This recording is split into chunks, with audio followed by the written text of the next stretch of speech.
In order to understand what we need to be doing as an industry, we need to be understanding what's happening at a macro level. Meet Andrew MacAskill, Chief Commercial Officer at Fraser International. Andrew is a big picture thinker who's working hard to transform recruitment, helping recruiters become less transactional. In our industry, better never stops to some extent, and you've got to be continually evolving in the current landscape. Andrew is an expert in executive search. In a wide-ranging international career, Andrew has run his own business, built the Executive Career Jump platform, and working with Fraser to introduce services and talent consultancy in a way that's never been done before. In this interview, Andrew shares insights such as: It's a cultural shift, isn't it, within an organisation, in terms of a recruitment organisation, to start thinking more like a professional services business. Various points in a client engagement that you can look at to sort that out.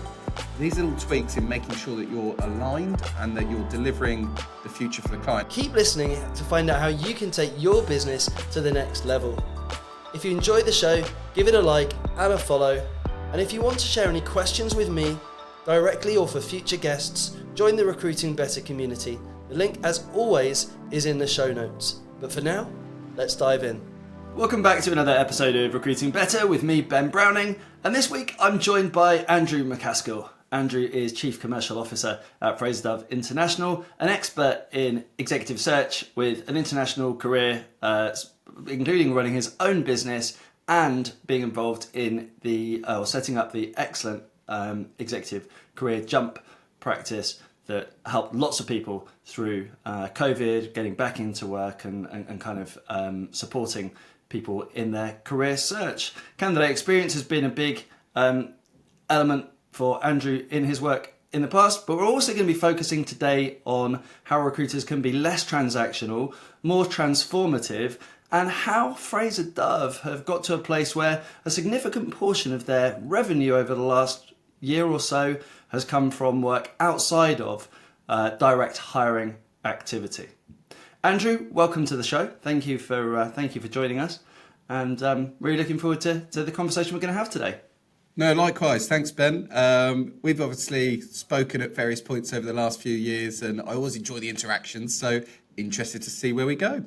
Yeah, indeed. And look, the reason, I mentioned it in the intro there, but one of the reasons I really was so keen to bring you on is this kind of thread that I've seen through your work, as long as we've been connected, and even knowing a little bit about your background too, around seeing a bigger picture as a recruiter, actually, and thinking more about the kind of real value and impact that recruiters can have in their industries, whatever industry they're recruiting into. One of the messages that resonates really well with the audience that I speak to is this idea of around stepping away from being transactional and becoming more transformational. And so I'm really keen to dig into that with you. And I wonder if that might be a good place for us to start this conversation, and for perhaps you to share what you're seeing at the moment and in the role at FDI and the work that you've done recently that is perhaps changing the role of a recruiter, and how the role of a recruiter is changing in the markets that you serve. Yeah, no, really happy to talk about that. And we spend a lot of time at FDI really trying to dig into this and making sure that we're evolving all the time. I think that in our industry, better never stops to some extent, and you've got to be continually evolving in the current landscape. Let's talk a bit about that landscape then as a starting point, because in order to understand what we need to be doing as an industry, we need to be understanding what's happening at a macro level so that we can deliver on that agenda, right? So we talk a lot about the talent crunch. That's kind of a core narrative that we are helping our clients fight back against. So when we're talking about the talent crunch, we're talking about over the next 10 years, there's a unique collision of circumstances that are driving very specific talent challenges. So some of those circumstances are, for example, the fact that self-employment has doubled globally in the last 10 years.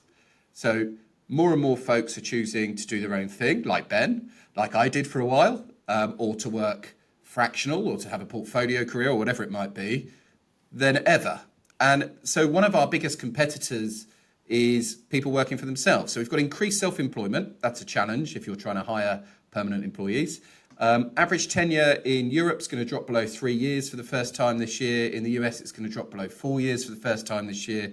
In China, it's about 4 months. It's not, but it feels like it sometimes if you're dealing in that market. So we've got average tenure dropping globally as well, and a changing view of the world of work and what a job for life means. We've got an aging workforce. So quite simply, we're having less children and we're having them later in life. So by 2030, there'll be a net 20% less people globally who are of working age. Now, technology will feed some of that gap, fill some of that gap, but it won't be enough. So, these are just some of the things that are happening. Global competition, and, niche skill sets and everything else that's going on. And what that's meaning is that the idea of trying to attract, retain and onboard top talent in this market is becoming more and more complex.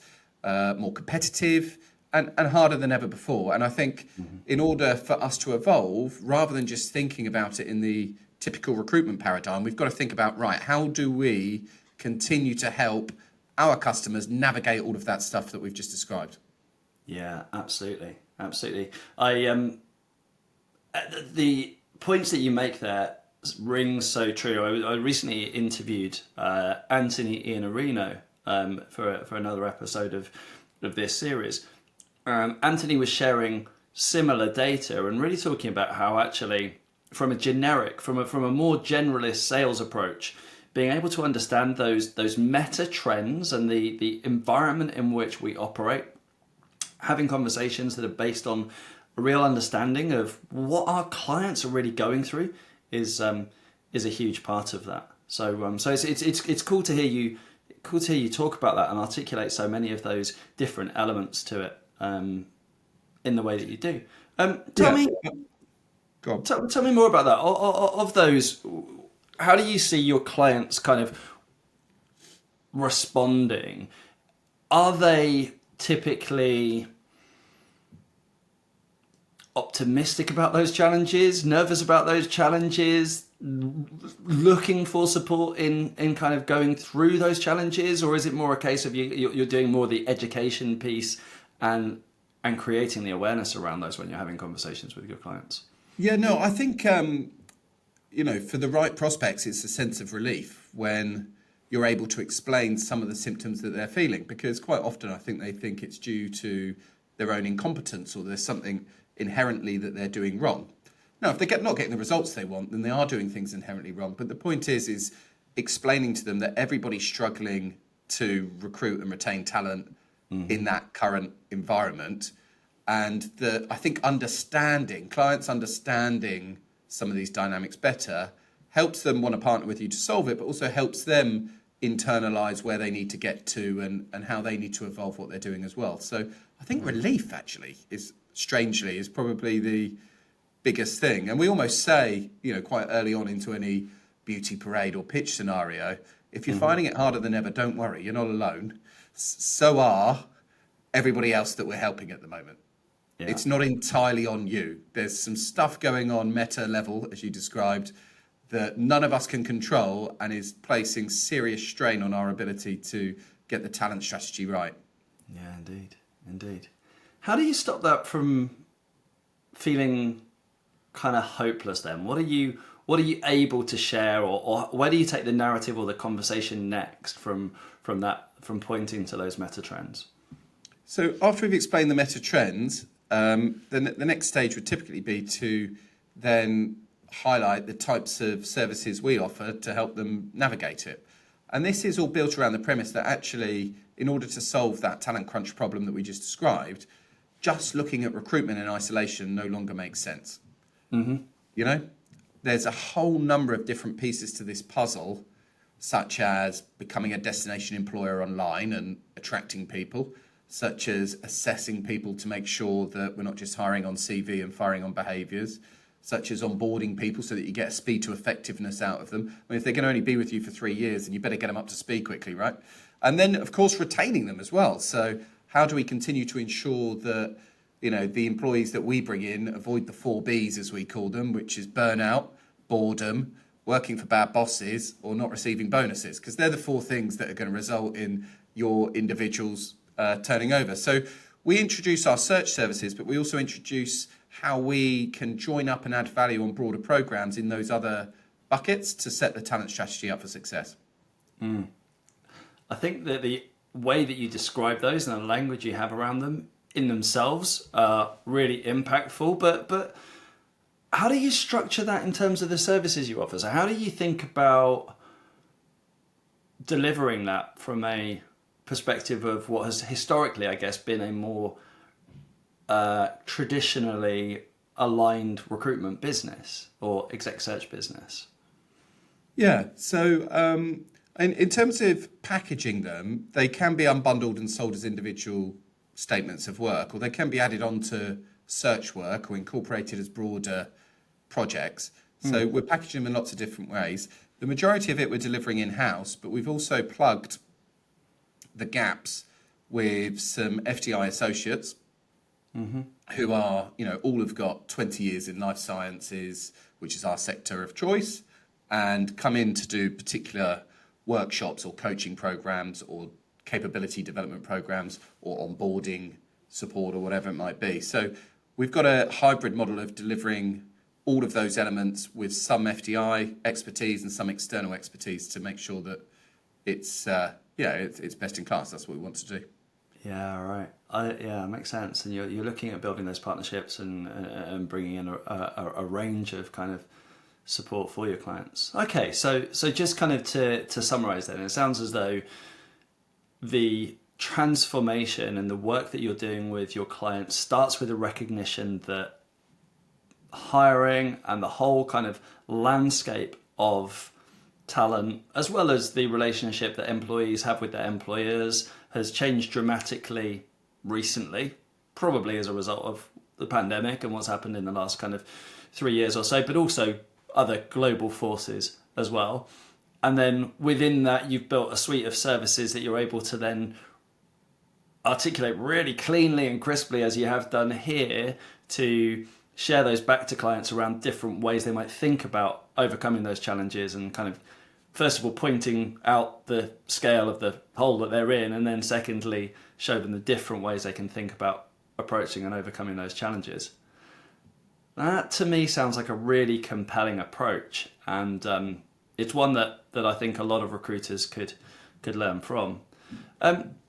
How has that kind of, I guess the kind of the question that lots of recruiters will have is, how can they go about utilizing that sort of approach, or where might you recommend that they, obviously not your competitors, but recruiters in general, kind of start with thinking about those sorts of services? Are there parts of that kind of overview that your clients, or that you see actually more generally speaking to executive leaders in general, feeling that they need the greatest support with?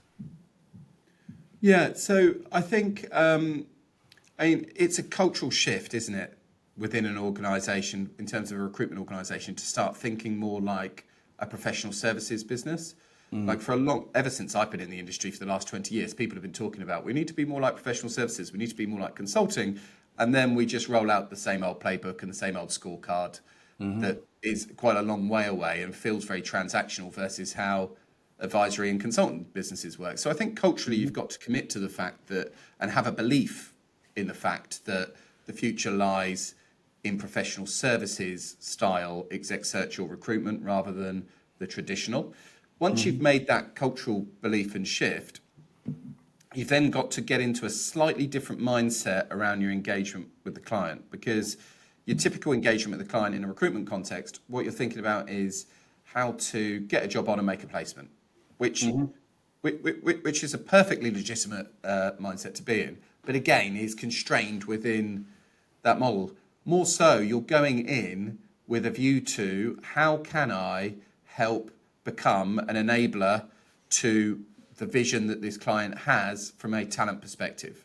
And how can I help shine a light on the tripwires they're going to come across? How can I make sure that we're sequencing the right hires as we go across? How can I set them up to attract more talent directly as well, so that, yes, they're coming to us for those complex, tricky niche searches, but they're also benefiting from talent pipelines going to them directly, and just getting to a totally different mindset where you're selling a future rather than selling a service, and you're the partner that's going to get them from where they are now to where they want to be. That's a shift. That's a big shift versus the sort of models I was working in earlier in my career, I would say. Yeah, I hear that. And do you know what? I think the overriding message that I got as you were kind of talking through that thinking shift is it's all about the employer. It's all about the client. It's all about what they need, what challenges they're facing, what context they are sitting in, and it's not about, what do I need as a recruiter or what do I want as a recruiter. It's very much more about what does my client need from me. Yeah, and it's spot on. It's alignment, right? And often, our industry is unfairly judged negatively, and often you can feel like you're battling rather than brokering in some of these discussions, right? Like it really feels like a battle, and there's no trust in place. And I think the more we can make it clear that we're aligning to their agenda rather than just pushing ours, the better. So, one thing that people listening to this podcast can try, a very simple model that might help with some of this would be to agree a fixed fee for the placement rather than a percentage, right? The trouble with percentages is when you get to the offer management stage and you go in and say, I need another 15 grand, Ben. Ben goes, oh yeah, of course you do. That's another 3,000 in your pocket, Andrew. Right? Yeah. So because we've got variable fees, we're putting a barrier to trust and alignment in the way of the relationship to the point that our advice will never be heard because it's assumed we're trying to line our pockets. Right? So these little tweaks, and there's various points in a client engagement that you can look at to sort that out. These little tweaks in making sure that you're aligned and that you're delivering the future for the client is how you become a partner and sort it out. Yeah, I hear that. Winning high quality new business is more difficult than ever. And as you know, we are strong advocates of using email in your BD outreach. But we also know that using email outreach campaigns is more and more difficult. Google and Yahoo have upped the bar in terms of what they consider to be spam, and so working to create great results from email campaigns is more and more difficult. And if you're sending messages at volume from your primary domain, you really need to be worried about domain health. Not to mention the fact that only the most hyper-relevant, hyper-tailored content is going to get the kinds of responses you want from your clients. Our partner Outstation does all of the heavy lifting for you. It's an amazing tool that runs end-to-end services from data collection through segmentation, through using AI to really target and get specific about who you're sending messages to. Is a real game changer in terms of the way that we use both a combination of technology and that human touch. Outstation goes a level beyond anything that we've ever seen before. And we've got clients all over the world in different sectors across recruitment who are getting fantastic results just from using the tools at Outstation. If you want to check it out, head to the show notes. There's a link there for you. And if you go through to their page, they will give you 15% off a discount from your first order. So go check out Outstation, change your results from your email campaigns, and it'll help you win more business. And as you say, there are many of those moments, and I talk to my clients about these kinds of moments all the time, because a large part of the process that I take businesses through is really thinking about aligning their sales process with something that is much more buyer-centric, which is much more radically authentic and transparent, and which again starts with context and problems that your clients experience before you even start thinking about talking about your solutions. One of them that I share is, and this is a little bit further down the line, but one of them I share is when you're thinking about taking it or working a client through a role briefing, is actually seeing that as an opportunity to bring information and insight that they perhaps haven't seen before. So rather than saying, hey, so what skills do you need for this role? You say, well, look, we've recruited this kind of role 5 times so far this year or 15 times so far this year. And the top performers were the people who had these 3 attributes. They actually surprised us. We were surprised, but the top three performers had these particular attributes. Now, I'm not saying that's exactly what we should look for here, but how do you think about those? And the employer then can feel like, you've brought something to the table and shared something with them that they wouldn't have otherwise taken from this conversation. They may or not agree with those attributes, but they've now got a new data point that they haven't perhaps seen before. Trust and credibility, isn't it? Yeah. So what does radically transparent look like from an outreach point of view? That was an interesting expression you used. Can you share a bit more on that? I'd be interested. Yeah, absolutely. Look, I'm a big fan of Todd Capone, who I was able to interview for the show in our second series. Todd Capone's written 2 books, one called The Transparency Sale, one called The Transparent Sales Leader. I recommend The Transparent Sales Leader. I'd probably mention it on every episode of the podcast. I may have even mentioned it to you in DMs, Andrew, but it's a great book and Todd's a great author. But Todd flags that products with a 4.2 to a 4.7 star rating on a 5-star scale sell better than products with a 5-star rating. So when I'm thinking about my outreach to clients, I don't want to tell them I've got a perfect candidate. If I were to reach out with a candidate to a client, my approach would be, I've got this candidate. They don't have this particular skill set, but they do have everything else you might look for. Is the fact they haven't got that one thing a deal breaker, or would you want to hear more about them? And creating a conversation. Because if I say to you, I've got a perfect candidate, first thing you're going to look for is... The problem. Why is this person not perfect? Yeah, I'm looking for a reason to why this person fails the perfect test. But if I tell you I've got this person who I think is really good, but they don't have this thing, do you want to have a chat about them? Way more likely to get engagement. Now, I don't typically talk about specking CVs as being a priority outreach, so that's not necessarily the best example, but it is the way. It's more about an example of the way of thinking about radical transparency. Yeah, I love that. We talk about that at the shortlisting stage as well, Ben. Mm-hmm. So when we're presenting a shortlist, very important to highlight, the genuine risks and potential gaps with each one of the 5, rather than saying they're all brilliant and hoping the client picks the right one. It's all trust building. It's all alignment. Yeah, I think that's a common theme there. I actually think the discovery briefing bit that you spoke about, and that's what it should be viewed as, by the way, not taking a job order. Yeah. Well, the language we use is vacancy consultation. To articulate the fact it's a dialogue, not just a monologue from the client. Yeah, it's got to be. And what you really want there is context. That's what you want. But most people don't get the context. So you really want to be scratching the surface at that stage. That builds a lot of trust. So, people will say things like, we need someone who's got good stakeholder management. Mm-hmm. So, okay, cool. Yeah. What do you mean by that? Well, people who can manage tricky people who don't buy in. So, okay, fine. Right. Now, you could go out, you could speak to every HR director, let's imagine it's HR director in the planet, who will tell you, yeah, I've dealt with tricky stakeholders. So your ability to match in that scenario is 0. Mm-hmm. Absolutely 0. So you've got to go deeper. It's like, so why are the stakeholders tricky? What's the context I need to know about in order to find the right person for this? What is this person walking into? Where are the tripwires? Yeah, what damage did the previous person do? Yeah, who in the team wants this job but isn't going to get it, and it's going to be a nightmare for them to manage in the early months? Like the real stuff, the radical transparency, as a wise man said a few minutes ago. I think that discovery briefing is a classic example of an opportunity for us to build that alignment, and that all too often it's too surface led.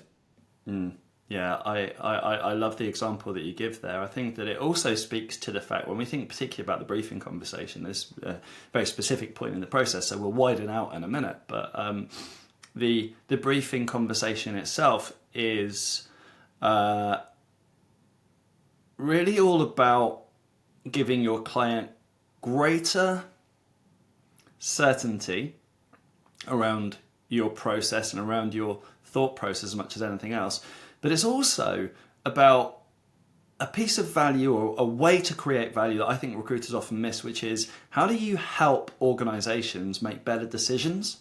And I think often we provide them with candidates to decide between. We don't actually really take a role or play a role in shaping how they make those decisions, which whenever I've shared with clients and whenever the businesses that I work with talk to clients about that, they're so grateful, because hiring people is so incredibly, like, making those hiring decisions is so incredibly fraught with risk, unpredictable, very difficult to do accurately on a consistent basis. There's not a lot we can do to help, but we can at least acknowledge the challenge, you know? Yeah, 100%. Totally with you on that. Totally with you. And there's a difference between giving them what they want and what they need. Yes. And it's our job to diagnose what they need rather than what they're telling you that they want. Yeah. And definitely not always the same thing. But yeah, I think the assessment bit, I think, even during downturns, like, we don't know, I don't work very much in the UK market currently, but I understand from a lot of my peers that it's been quite choppy this year in the UK, some tricky moments. There's a lot of people on the market. So, that means that the sourcing element of the recruitment job in some markets is considered more straightforward. I think that companies should be pivoting to be offering, running the process and running the assessment services as a sensible pivot. Most organisations don't really know how to do that. Often they're hiring skill sets they've never hired before. Often it's just 5 rounds of exactly the same interview, asking exactly the same questions, poor candidate experience. So, if you can productize that and say, right, we work in facilities management recruitment, and we've got, of course, our recruitment business, but we've also got our assessment business, because what we're finding is that TA teams really appreciate having a panel of industry experts to run the assessment process and make sure that you source the right person, because every decision in this market counts more than ever. Mm-hmm. Is that something we can maybe talk to you about if you're not going to agency on this particular role? Right? Like this, that's such a clear need. People are so worried about picking the wrong person, and we should be using our experience to solve that. Yeah, 100%. It's a relatively new model that I'm sharing at the moment, but it speaks to that point, which is this idea of we've got 3 buckets.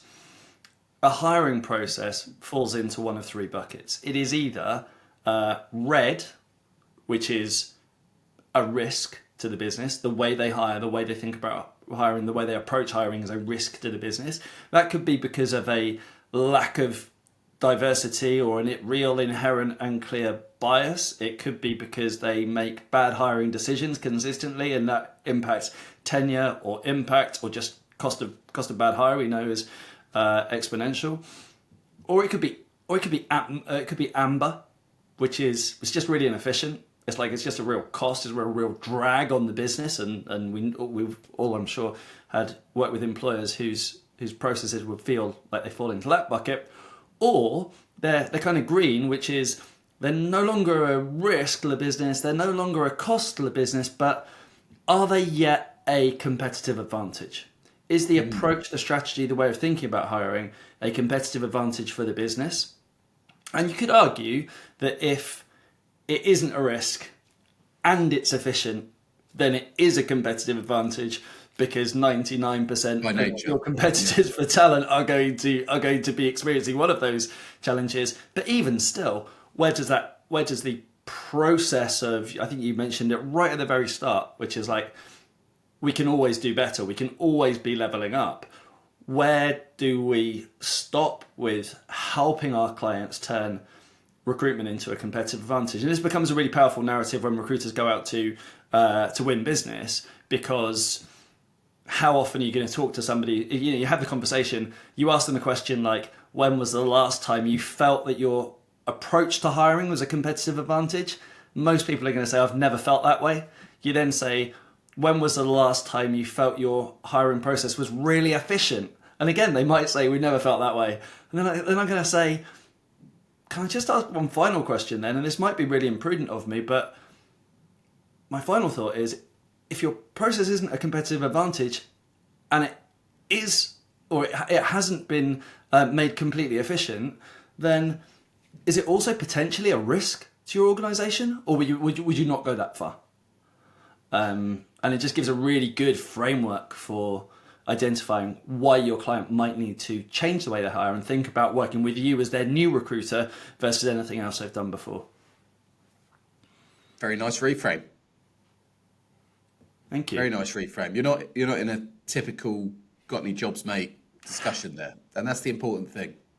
Yeah, indeed. And that's what this is all about, right? I mean, I think, as I said in the intro as well, you had shared with me in our previous conversation that the FDI have generated a significant proportion of revenue this year from services not directly correlated to hiring. Have I got that right?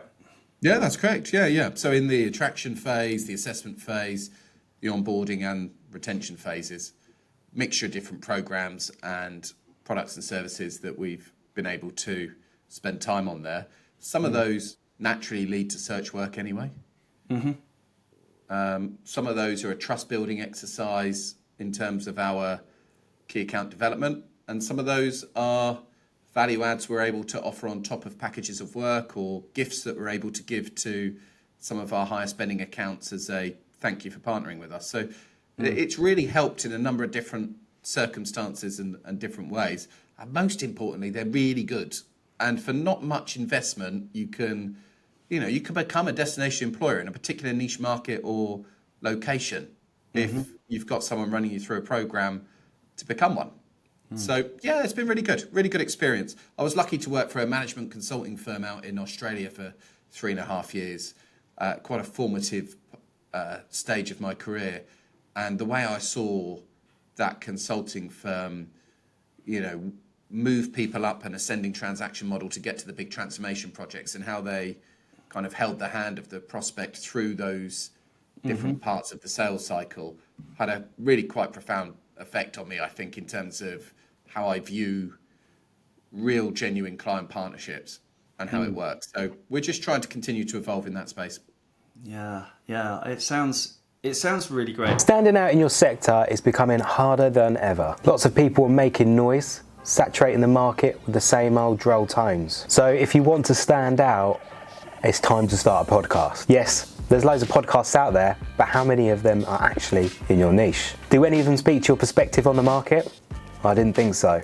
Podcasting not only sets you apart as an innovative thinker in your market, it is great content for repurposing. Here at SearchStat, we help you become the voice of your industry. We can stretch your content and turn it into a content goldmine, leveling up your personal brands and recruitment marketing in the process. Sounds good, doesn't it? Well, to find out more, head over to searchstat.co.uk/podcasts. And I think one of the interesting things about this is how just from something you said in that last answer made me think maybe it isn't as difficult as classically trained recruiters maybe think that it might be to deliver services or deliver value to clients that has a transformative impact or a meaningful impact on them outside of individual hires. Does that speak to your experience that it's less difficult or less complicated to? Yeah, I think we all completely underestimate the value that we've got to offer. It's just a case of being able to productize that value and articulate it in a way that resonates and that you can scale across your organization. The bigger challenge is the cultural shift that we spoke about at the start. Like the actual delivery and the selling of the thing, if it adds value and it helps solve part of the big talent crunch challenge that everyone's facing, then you'll get some interest. But thinking outside of, okay, my success is going to be defined by how many CVs I can spray out to the market today, and thinking more like my success is going to be defined by how many pain points I identify in my customer base that we might be able to succeed with, that's the challenge. And, incentives, KPIs, all of these other things that go with making this shift cause the problem. Because the other thing that I see some recruitment companies doing is, pushing people to try and sell more professional services, but because the margin that they make on those professional services is nowhere near as high, the consultants are always going to lean where the reward is, and you get the behaviour that you're incentivized. So you've got to rethink a number of behind the scenes things in order for the actual simplicity of the offering that you're describing, and I agree it is relatively straightforward, to come to life. Yeah, that the way we think and structure and incentivize and build recruitment teams, if we're going to have a real consultative and transformational approach, I think you're absolutely right. It makes really good sense that we need to really kind of rethink that from the ground up. Definitely. I mean, I've been into quite a lot of places where they've said, we want to get people cross-selling more. Get us cross-selling more. I'm like, okay, cool. And then within, the next breath, you'll look up on the television and you've got everybody ranked by billings against each other. Yeah. And it's like, okay, cool. We can get this cross-selling going, but when that person refers someone to that person, aren't they going to lose rank Yeah. on this visual management system? Again, we've got to think about how do we incentivize what we really want to see, because just saying it isn't going to do it if you stick with if the rest of the model stays the same. Yeah, indeed. And that cross-sell and upsell and that whole approach is actually something that, again, I've shared with clients in the past. I kind of use an objective process for measuring and scoring client accounts that they've seen, that the clients I've worked with have seen really, really good impact from, because what it enables you to do is create a scorecard. And one of the areas where this really is impactful is account management teams. I'd be interested to know actually how you at FDI kind of approach that cross-sell piece and account management. Because as I say, having an objective scorecard has been historically really effective for some of the businesses I've worked with, but I wonder if you do anything similar or if the approach is different there. Yeah, no, we do. So we've established a client service function in the last 18 months, which is an out-and-out commercial function that doesn't sit in the recruitment teams. So the recruitment teams are organised by skill set. So we've got people specialising in science and technical operations and business services and the like. And then we operate in 4 industries, which is pharmaceutical, bio, outsourcing and medtech. Now, what we've done is assign a commercial director to each one of those 4 streams to create this new client services division. And those folks are responsible for helping coach and improve capability, helping win new logos and bring in new logos themselves, and also help us land and expand even further and run the key account development program across the stream. So they're running in a matrix effectively, whereby they're putting together key account teams from within all of the different teams who operate in a shared industry. And then we're running our key account program. So from a key account program point of view, the first very simple thing to do that everybody in the planet should do is to write down your biggest accounts down the left, write down your different specialisms and locations across the top, and just tick and cross where you're already working and where you're not, right? That'll give you a good starter for 10 and some benchmark data. The next thing you want to do is to get a detailed case study pulled together of your work within the account into a decent marketing doc, and to record a video whereby you talk through that document and you bring it to life, and then you approach key stakeholders in the areas or locations you're not working with a video case study and a case study attachment that talks through key placements, key relationships, few testimonials, conversion data from CV to interview to placement, all the usual kind of account review stuff, and letting them know that we're set up as a vendor, that we're potentially a good cost-effective solution versus some of the traditional exec search players, and that we're ready to go for any requirements. That's a nice, easy win as a starting point, I would say. We also have a rule that every client conversation in those key accounts has to finish with who else, so that some people have who else written on post-it notes and put there to remind them. So even when we're running processes that we're doing that. And we're looking at our key metric off the back of it is there's a scorecard that looks at the activity within those accounts and the spend the spend those accounts are having with us. But it's also, for us, it's about account penetration. So we look at the percentage of practices in our business that have worked with that account successfully. And just come together to knowledge share and insight share and cross network within all of that. We try and deliver wow moments. That's another part of it. So once a quarter, we'll try and do something for free to create raving fans in one part of those accounts.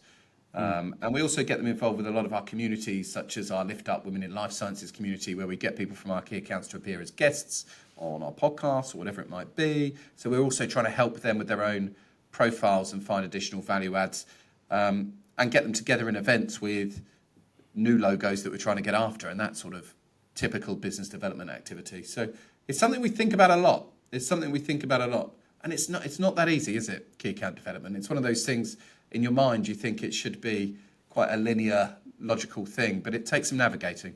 Yeah, absolutely. And I love the breakdown you've given there. I think there's a lot of really tactical, actionable advice that you've given on that front. I've got an episode of the podcast that is out there already, which is about kind of how I approach the 5 elements of building trusted partnerships. I think if people take what you've shared there around kind of thinking about mapping out accounts, thinking about what how well served they are by your different divisions. What always amazes me about is how quickly the low hanging fruit and the quick wins come back when you run exercises like that, which is a great thing to share. Combine those two models. I think there's some real value. Something to be had. Yeah, very cool. Yeah, exactly. Yeah, good stuff. Last question, or kind of last kind of area that I wanted to ask you about, Andrew, is you always come over as really enthused and energized by what you're doing and seeing in the market. I think it's fair to say I see you as somebody who is really positive about the role that recruiters play in the industries that they serve in general, and also in this particular moment. You touched on kind of the role of AI and the shape that will have on the workforce in general over the next few years, and technology in broader terms. But I wonder what your thoughts on where the recruitment industry stands at the moment are, and what kind of sentiment you have about sort of the kind of the coming period for recruitment. Yeah, well, I think because of the talent crunch, Ben, and the dynamics we spoke about at the start, the reason that I came out of exec search retirement, having worked for 3 years in a different way, was because I genuinely believe the next 10 years are a unique opportunity for the industry to thrive if we evolve to meet the needs that are going to be created as a result of this talent crunch. I think we're not evolving quick enough in general, and I think we talk about Search 4.0 and Search 5.0 being the recruitment product that's a mixture of the latest AI and technology, but underpinned by good traditional human-centric consulting and activity. And the coming together of that human and digital is where the industry needs to go, in my opinion, for the core product to work in its new context. We've got to find out new ways of adding value. Clearly, in-house teams are better equipped than they've ever been. There's no doubt about that. And we've also got to build communities. This is a core pillar of our growth strategy here. We have a belief that actually a lot of candidate pools are starting to get LinkedIn fatigue. We see a lot of candidates who've kind of dumbed down their profile, who are withdrawing from LinkedIn, who aren't just sitting there ready to be picked off with an in-mail. So we've got to be building our own communities. And I think all of us, if we're going to be able to uncover diverse, hidden talent pools that aren't accessible to in-house teams, it will be because we've nurtured communities that are associated with our brand and trust our brand that we can work with in a number of different ways. So community build, I think, is going to be massive. And the recruiters who do that will win very, very big. Those who don't and continue to regress because it's getting harder to the good old days and what they knew, I think are going to struggle. So it's just about making sure you're on the right side of that equation. Yeah, I have to agree. And what you speak to there in particular, especially that piece around community, speaks to this point that I see endlessly when I talk to recruiters about the way they sell as well, which is this idea of channel saturation. We've already got market saturation, and the idea of recruitment being a commodity is we're way past that. We're now at the point of complete market saturation when it comes to recruiters, even in very specialised niches. There are some niches which are less saturated than others, but they're still pretty commoditised. But then you look at channel saturation, which is, okay, well, I work in a product where I work in a space where there are 10 other products that do exactly what I do, but now people aren't answering their phones as much. We don't have very good phone data anymore. Email reply rates are ridiculously low. As you say, LinkedIn is less of a good channel for outreach. I mean, we still use all of these and we still have to, but the saturation of them means we have to be mindful about how we use them. And as you say, that shift to communities is it's a sensible thing. And of course, it also taps into one of recruiters' superpowers, or like real unfair advantages, right? Which is that we can talk to people on both sides of the table, like we are ultimately at the very core of what recruitment is. There's a networking functionality that enables us to build communities in a way that, you know, other B2B sellers just can't copy. There's just no value there. Yeah, I couldn't agree more. But in order to do that, we need to get rid of the client and candidate mindset, because communities aren't clients and candidates. They're people that might be a client at one point, a candidate at another, a podcast guest at another, a referrer at another point, a speaker at an event at another point, a point of data for a market research point at another point, or might be somebody doing a salary benchmarking exercise in the back end of your website, in your own portal at the next point, or in a WhatsApp group with two of your consultants that have got a particular thing going on at the next one, right? Like, so in order to build community, you have to think outside of, you know, both sides of the table or clients and candidates. We have to just think of building meaningful connections at scale within our niche in a way that, and to have multifaceted online and offline relationships that are mutually beneficial. Now, we have the data, the expertise and the positioning to all be doing that within our markets. And that is gold. There's no TA team in the planet that can create micro niche communities for every job type that they're going to need in the next 12 months. There's none. No. It's an impossible task. We can, and we should. But yeah, again, it just comes back to kind of just stepping out that comfort zone a little bit and evolving. And yeah, I think a lot of what you've said, I think you're clearly trying to help people with that shift, which is a positive thing. Yeah. Well, it all comes back to that point that you made earlier, which is really kicking off those meta trends, but even the kind of the thinking behind that, which is, what do the people in my industry, what do the people in my space struggle with, need help with, need to understand, need to know that they perhaps don't see? What do they need answers to that I can help them work out? Maybe I don't even have the answers, but I can help them work them out. What questions do they need to be asking that perhaps they aren't otherwise asking? And I think you do. I mean, it doesn't surprise me at all that you're having the successes that you are. I'm really excited for the journey that you're on with FDI and the work that you're doing, and that general sentiment that recruiters can be doing more, should be doing more, and there's a huge opportunity for those that do. So I'm really grateful to you, Andrew, for sharing all of that with us. Well, thank you very much for inviting me in. I really enjoyed the conversation.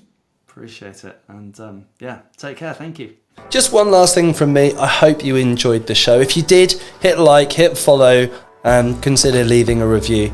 Your feedback is really greatly appreciated. We're still looking to perfect the format and to think about how we can make this show even more valuable for all of our audience. So as you leave feedback, we pick it up and we'll be including it in everything we do going forwards. And if you want to get closer to the show, to ask me questions or hear about upcoming guests and put questions to them, then head to the show notes where you'll find a link to the Recruiting Better community. From there, you'll be able to get our newsletter with regular updates and send me any messages or feedback that you want me to receive.